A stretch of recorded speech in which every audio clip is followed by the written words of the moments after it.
মুর্শিদাবাদের সেই রাত, একটা শান্ত গ্রাম, সাধারণ মানুষ, কিন্তু হঠাৎই উত্তেজিত জনতা আর কয়েক মিনিটের মধ্যে ঘটে যাওয়া এক ভয়ঙ্কর।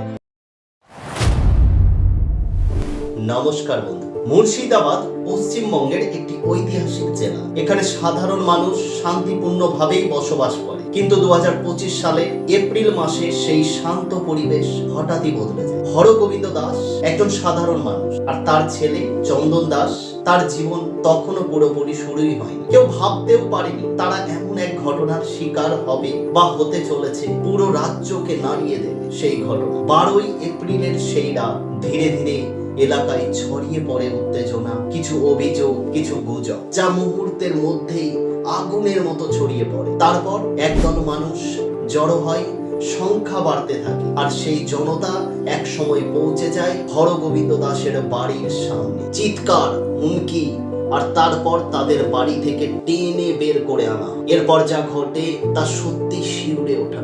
নৃশংসভাবে আক্রমণ, কোনো দয়া নয়, কোনো সুযোগ নয়। কয়েক মিনিটের মধ্যেই শেষ হয়ে যায় দুইটি জীবন।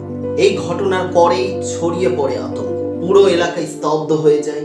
সোশ্যাল মিডিয়া, নিউজ, সব জায়গায় একটাই প্রশ্ন, এটা কি সাম্প্রদায়িক ঘটনা নাকি রাজনৈতিক প্রতিশোধ? মানুষের মধ্যে বিভ্রান্তি আর রাগ দুটোই বাড়তে থাকে। কিন্তু তদন্ত শুরু হওয়ার পর ধীরে ধীরে বেরিয়ে আসে অন্য সত্য। পুলিশ তদন্তে জানা যায় এই ঘটনা আসলে হঠাৎ উত্তেজনার ফল নয়। এর পেছনে ছিল ব্যক্তিগত শত্রুতা, কিছু পুরনো বিবাদ, যা সময়ের সঙ্গে সঙ্গে জমে গিয়ে একদিন বিস্ফোরণ ঘটায়। অর্থাৎ যেটাকে প্রথমে সবাই ভাবছিল জনতার রাগ, সেটা আসলে ছিল পরিকল্পিত আক্রমণ। এরপর শুরু হয় পুলিশি অভিযান, এক এক করে গ্রেপ্তার করা হয় অভিযুক্তদের। মোট 13 জনকে এই ঘটনায় জড়িত বলে চিহ্নিত করা হয়। চার্জশিট দাখিল হয়, কেস পৌঁছায় আদালতে। দীর্ঘ শুনানির পর আদালত তার রায় দেয়। 13 জন অভিযুক্তকেই দোষী সাব্যস্ত করা, আর তাদের দেওয়া হয় যাবজ্জীবন কারাদণ্ড। আইনের দৃষ্টিতে বিচার হয়, কিন্তু যে পরিবার তাদের হারিয়েছে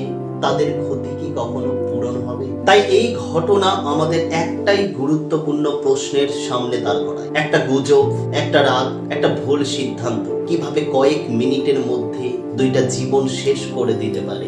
আজকের দিনে যেখানে খুব দ্রুত ছড়িয়ে পড়ে তথ্য, সেখানে আমাদের আরো দায়িত্বশীল হওয়া দরকার। আপনার কি মনে হয় এই ঘটনা কি এড়ানো যেত?